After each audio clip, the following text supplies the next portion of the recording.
नमस्कार बहुत स्वागत आपका इस न्यूज बुलेटिन में। आपके साथ में राजेंद्र दे और शुरुआत एक बड़ी अपडेट के साथ बुलंदशहर से इस वक्त हमारे पास है। वाहनों की चेकिंग कर रहे दरोगा को डंपर ने रौंद डाला है।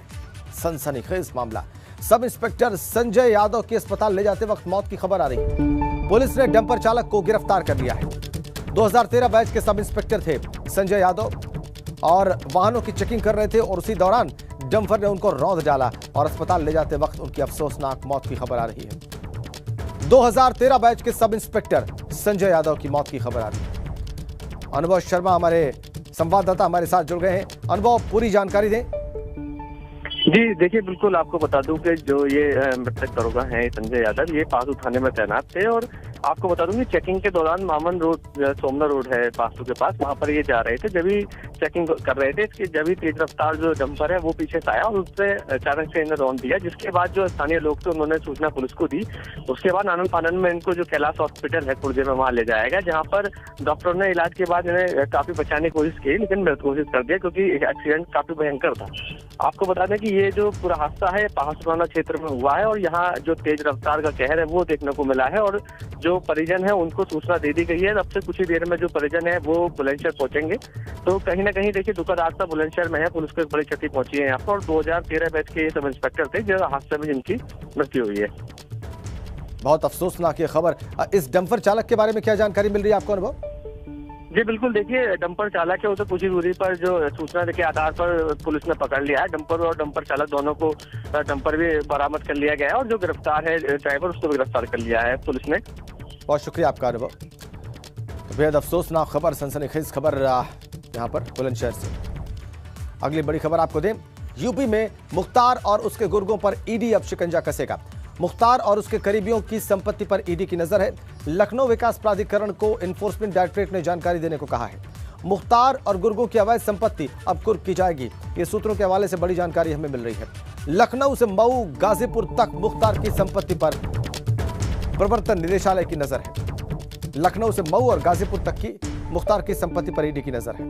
बड़ी खबर, ईडी ने मुख्तार अंसारी की संपत्ति की जानकारी मांगी है। लखनऊ विकास प्राधिकरण को संपत्ति की जानकारी देने के लिए पत्र भेजा गया है। राजधानी में अलग अलग जगहों पर मुख्तार अंसारी और उसके भाई की संपत्तियां हैं। अब तक प्राधिकरण से मुख्तार की संपत्तियों पर की गई कार्रवाई की जानकारी भी मांगी गई है। लखनऊ विकास प्राधिकरण में पहुंचा है ईडी का पत्र। मुख्तार अंसारी की बीवी अफशा, बेटे उमर और अब्बास के नाम पर करीब 10 करोड़ रुपए से ज्यादा कीमत की संपत्तियों को चिन्हित कर लिया गया है और ईडी सूत्रों के मुताबिक सभी संपत्तियां अवैध कमाई से बनी है। सभी संपत्तियों को कुर्क करने की तैयारी चल रही है। करीबियों की संपत्ति भी चिन्हित की गई है। इसमें लखनऊ के डॉलीबाग में फ्लैट, मऊ और गाजीपुर में मकान, भूखंड समेत कई अचल संपत्तियां शामिल हैं।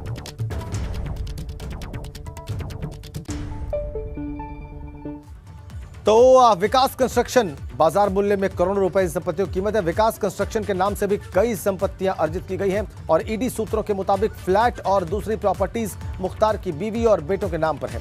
उनकी आय के स्रोत की जांच भी कर ली गई है और अब इन संपत्तियों को मनी लॉन्ड्रिंग के केस के तहत अटैच करने की कार्रवाई की जाएगी। आइए और ज्यादा जानकारी हासिल करते हैं। शैलेश अरोड़ा से इस वक्त हमारे साथ सीधा कनेक्ट है। शैलेश, हम बड़ी जानकारी दे रहे हैं एनफोर्समेंट डायरेक्टरेट के एक्शन के बारे में, उनके जानकारियां जुटाने के बारे में। ये कब तक हो सकता है पॉसिबल? देखिए, एलडीए को अगर बात करें, लखनऊ विकास प्राधिकरण को ईडी का पत्र मिल चुका है और जो संपत्तियों की जानकारी जो एलडीए के परिक्षेत्र में संपत्तियां आती है थी उनकी जानकारी को जुटाने का काम शुरू हो चुका है। फिलहाल ये बताया जा रहा है कि करीब 19 चल और अचल संपत्तियां जो है वो मुख्तार से जुड़े होने की आशंका जताई जा रही है। इसके साथ ही एलडीए जो है वो ये जानकारियां भी जुटा रहा है कि अभी तक जब से सारा केस चल रहा है मुख्तार अंसारी की कितनी संपत्तियों के ऊपर कार्रवाई की गई है, कितना कहाँ पर बुलडोजर चलाए गए, इन चीजों की जानकारी भी जुटाई जा रही है जो ईडी को भेजी जाएगी। अगर हम बात करें तो योगी सरकार के पहले कार्यकाल की जब बात करते हैं तो उस समय भी जो डालीबाग का भी आपने जिक्र किया, तो डालीबाग में मुख्तार अंसारी के 2 भवन थे, वहां पर उनको बुलडोजर चलाया जा चुका है। उनके बेटों के नाम पर वो प्रॉपर्टी थी और उसके बाद उसको ढाया गया था। इसके बाद में अगर हम देखें तो अब एलडीए बाकी संपत्तियों की जानकारी जुटा रहा है और सिर्फ मुख्तार अंसारी की नहीं बल्कि जो उसके करीबी है उनकी संपत्तियों की भी जानकारी अभी जुटाई जा रही है। अगर करीबियों की बात करें तो शकील हैदर जो उसका खास गुर्गा कहा जाता है, उसके खिलाफ भी मनी लॉन्ड्रिंग का देखिए केस है और करीब फर्जी कागजात से 25 करोड़ लोन लेने के मामले में कार्रवाई जो है उसको अभी ईडी अंजाम देने की तैयारी में लगा हुआ है। सीबीआई का जो मुकदमा था उसको आधार बनाकर ईडी ने केस दर्ज किया था। इन दिनों लखनऊ जेल में बंद है शकील हैदर। तो सिर्फ मुख्तार अंसारी नहीं बल्कि उनके परिवार के जो लोग हैं उनके नाम पर जो संपत्तियां हैं, जो इसके खास करीबी जो है उनके नाम पर जो संपत्तियां हैं उनकी जानकारी जुटाई जा रही है। और एलडीए अपने स्तर की जो जानकारी देगा, लखनऊ में अगर बात करें तो एलडीए के परिक्षेत्र में आती है जगह, वहां की जानकारी तो देगा ही, इसके अलावा यहाँ पर अन्य माध्यमों से भी ये जानकारी जुटाई जा रही है कि मुख्तार अंसारी या उसके करीबियों की कहाँ कहाँ पर संपत्ति है, और इस संपत्तियों की जानकारी के बाद में आगे की कार्रवाई को अंजाम दिया जाएगा। ये देखा जाएगा कि क्या वो सरकारी भूमि पर संपत्तियां हैं, क्या वो अगर बात करें जैसे क्या नजूल की जो जमीन है उस पर तो नहीं है, एलडीए की जमीन पर अवैध कब्जे तो नहीं है। इन सारी चीजों की भी जानकारी देखिए वहां पर जुटाई जा रही है, क्योंकि अभी जिस जगह डालीबाग में कार्रवाई की गई थी एक बार पहले पूर्व में, तो वहां पर भी अगर हम बात करते हैं तो आसपास जो अपार्टमेंट्स बने वहां की भी एक बार जानकारी जुटाने की कोशिश का काम शुरू हुआ था, लेकिन अब बीच में रुक गया था, उसको भी अभी फिर से देखा जा रहा है। तो जहां जहां भी मुख्तार अंसारी या उसके करीबियों से जुड़ी प्रॉपर्टी जो संपत्ति मिलेगी, तो उसको अलग अलग देखिए वर्ग में देखा जाएगा कि कौन सी ऐसी है जो विकास प्राधिकरण के क्षेत्र में आती है, कौन सी है जो नजूल से जुड़ी संपत्ति हो सकती है, कौन सी है जो लीड हो गई है लेकिन महंगी प्रॉपर्टी है, उसका आय का स्रोत क्या है। तो इन सभी चीजों की जानकारी जुटाने के बाद उसके आधार पर अपनी कार्रवाई ईडी आगे करेगा, और निश्चित रूप से मानकर चलिए कि जो अवैध रूप से बनी संपत्तियां हैं ईडी की कार्रवाई भी होगी और उनके ऊपर आगे बुलडोजर भी चलाया जा सकता है। बहुत शुक्रिया आपका शैलेश। मुख्तार और उसके करीबियों की संपत्तियों पर अब कार्रवाई होगी। नॉर्थ ईस्ट के बड़ी खबर, नॉर्थ ईस्ट के डॉन अकबर बंजारा की यूपी में कई संपत्तियों की जानकारी मिली है। मेरठ पुलिस को 2 दर्जन से ज्यादा संपत्तियों की लिस्ट मिली है। बिजनौर में भी संपत्ति की जानकारी मिली है और अकबर बंजारा की अरबों की संपत्ति की जानकारी मिली है। अकबर बंजारा के कई रिश्तेदारों के नाम पर भी करोड़ों रुपए की संपत्ति की बात सामने आई है। बड़ी खबर, अकबर बंजारा को असम पुलिस ने एनकाउंटर में ढेर किया। अकबर बंजारा और उसके भाई को बड़ा गो तस्कर और उसके कई रिश्तेदारों के नाम पर संपत्ति की जानकारी मिली है। उसकी कई संपत्तियों की जानकारी मिली है। कल असम में मारा गया था नॉर्थ ईस्ट का डॉन अकबर बंजारा, मूल रूप से मेरठ का रहने वाला और गो तस्करी करके बड़ा तस्कर बना।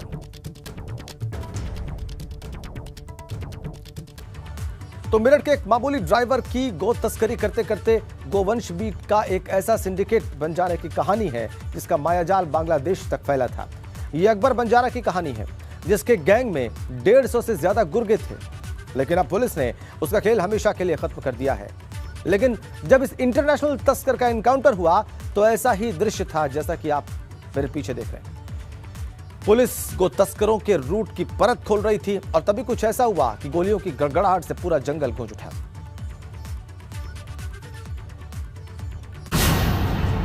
मुठभेड़ में ढेर हुआ गो तस्कर बंजारा। मेरठ के इंटरनेशनल तस्कर का खेल खल्लास। नाम अकबर बंजारा, काम गो तस्करी,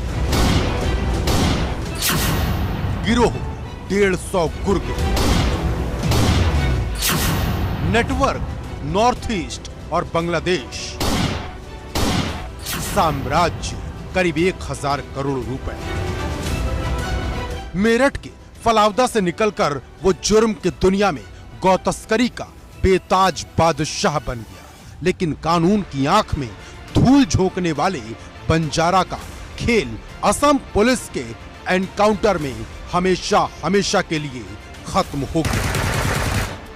यूपी के 2 गो तस्कर भाइयों अकबर बंजारा और सलमान को असम पुलिस ने मुठभेड़ में ढेर कर दिया। मेरठ के फलावदा के रहने वाले अकबर बंजारा पर 2 लाख रुपए का इनाम था। बीते 13 अप्रैल को मेरठ की थाना फलावदा पुलिस और एसओजी ने अकबर बंजारा को गिरफ्तार किया था। एक ट्रक ड्राइवर कैसे बना इंटरनेशनल डॉन?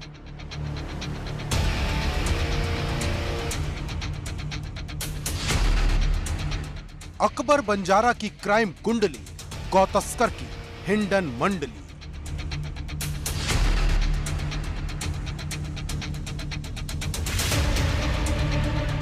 गौ तस्कर अकबर बंजारा का खेल खल्लास हो चुका है, लेकिन एक ट्रक ड्राइवर कैसे इंटरनेशनल डॉन बना, ये सबसे बड़ा सवाल है। क्योंकि जिस अकबर बंजारा की दहशत आंध्र प्रदेश से असम और नॉर्थ ईस्ट के कई राज्यों में चलती थी, उसे यूपी में कोई नहीं जानता था।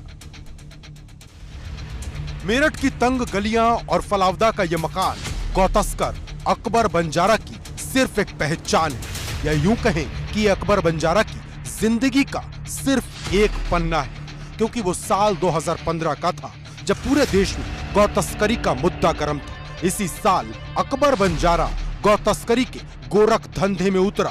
दरअसल अकबर बंजारा को ये बात समझ आ गई थी कि गौ तस्करी के धंधे में रिस्क तो है, लेकिन अगर उसकी गाड़ी चल निकली तो दुनिया उसकी मुट्ठी में होगी। जिस 2 लाख के इनामी पशु तस्कर अकबर बंजारा को मेरठ पुलिस ने गिरफ्तार किया है, उस अकबर बंजारा का फलावदा में यही वो मकान है जो आलीशान मकान है।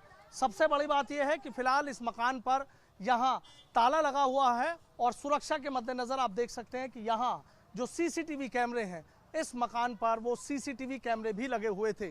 ठीक इस मकान के बराबर में एक और मकान जो आप निर्माणाधीन देख रहे हैं, वो भी अकबर बंजारा का मकान बताया जा रहा है। पुलिस का दावा है कि खाली ये 2 मकान ही नहीं, बल्कि न जाने ऐसे कितने मकान अकबर बंजारा के पास हैं। 1000 करोड़ का मालिक, गौ तस्कर का मास्टरमाइंड, नॉर्थ ईस्ट में टेरर फंडिंग का सबसे बड़ा खिलाड़ी अकबर बंजारा ने अपने जुर्म की शुरुआत असम में गौ तस्करी के छोटे से काम से की, लेकिन कम वक्त में ही उसने बड़ा नाम कमा लिया और फिर उसके नाम की चर्चा दूर दराज के इलाकों में होने लगी। तभी अकबर बंजारा आंध्र प्रदेश से विदेशों तक गौ तस्करी का नेटवर्क चलाने वाले रवि रेड्डी के संपर्क में आया। इसके बाद अकबर बंजारा और ज्यादा ताकतवर हो गया। मेघालय, मिजोरम, असम समेत आसपास के इलाकों में अकबर बंजारा की तूती बोलने लगी। मेघालय के रास्ते उसने बांग्लादेश तक गौ तस्करी शुरू कर दी। ये लोग बांग्लादेश तक बंद बॉडी के कंटेनर से गोवंश पहुंचाते थे। धीरे धीरे वो करोड़ों और फिर अरबों की संपत्ति का मालिक बन गया। इस दौरान अकबर बंजारा ने कई सफेदपोश नेताओं के साथ पैठ बना ली। जहां अकबर बंजारा नॉर्थ ईस्ट से बांग्लादेश तक अपना काला साम्राज्य फैला रहा था, वहीं अकबर बंजारा का भाई सलमान गोमांस की सप्लाई कर मेरठ, बिजनौर और आसपास दूसरे जिलों में करोड़ों की संपत्ति बना रहा था। बताया जा रहा है कि दोनों ने मिलकर यूपी में करीब 300 करोड़ रुपए की अवैध संपत्ति बनाई। पुलिस दोनों के खिलाफ गैंगस्टर की कार्रवाई के तहत संपत्ति जब्त करने की तैयारी में थी। यूपी पुलिस ने इनकम टैक्स विभाग को भी लेटर लिखा था ताकि उसकी संपत्ति की जांच हो सके। इसी दौरान अकबर बंजारा पर इनाम भी घोषित हो गया, जो बढ़ते बढ़ते 2 लाख रुपए तक पहुंच गया। लेकिन जब अकबर बंजारा असम पुलिस के हत्थे चढ़ा तो उसका खेल खत्म हो गया। अकबर बंजारा की संपत्ति के बारे में सुनेंगे तो आपके होश उड़ जाएंगे, क्योंकि अकबर बंजारा का साम्राज्य यूपी, असम और नॉर्थ ईस्ट में ही नहीं बल्कि बांग्लादेश तक फैला था। आंध्र प्रदेश में कई एकड़ में फार्म हाउस बनाया था, जबकि कई राज्यों में इसके होटल हैं। बांग्लादेश के बॉर्डर पर एक फार्म हाउस है जहां मीट और गोवंश के ट्रक खड़े किए जाते हैं, जो मौका देखते ही बांग्लादेश भेज दिए जाते थे। असम में 200 करोड़ से ज्यादा की संपत्ति है। मेरठ के पौष इलाके शास्त्री नगर में सेक्टर 10 में आलीशान कोठी, मेरठ के फलावदा में कई आलीशान मकान, मेरठ के बहसूमा में करीब 150 बीघा जमीन, मेरठ के ही मैलका में 25 बीघा, नारनौल में 15 बीघा, मारवाड़ी में 20 बीघा, बदनौरा में 9 बीघा और एक जगह करीब 100 बीघे का बाग भी खरीदा था। मेरठ के लिसाड़ी गेट में 15 दुकानें इन दोनों भाइयों के नाम थी। लिसाड़ी गेट इलाके में ही 3 मकान भी हैं। रिश्तेदार के नाम मेरठ में अरबों की जमीन है। पंजाब में भी कई करोड़ रुपए की संपत्ति है। दिल्ली और मुंबई में कई फ्लैट है। अकबर बंजारा ने जो काला धन कमाया, उससे देहात के इलाकों में भी करोड़ों रुपए की संपत्ति खरीदी गई और इसी तरीके से शहर के इलाकों में भी। ये है शहर का सबसे पौष इलाका शास्त्री नगर सेक्टर 10 और ये अकबर बंजारा का वो आलीशान कोठी है कि जिसको अभी बताया जा रहा है कि कुछ वक्त पहले ही अकबर बंजारा ने खरीदा था। हालांकि जब से अकबर बंजारा की गिरफ्तारी हुई है तब से इस कोठी पर ना तो लाइट जली है, ना यहाँ पर कोई नजर आ रहा है। लेकिन जैसे हर गुनहगार का एक दिन खात्मा हो जाता है, ठीक उसी तरह अकबर बंजारा का खेल भी खत्म हो गया।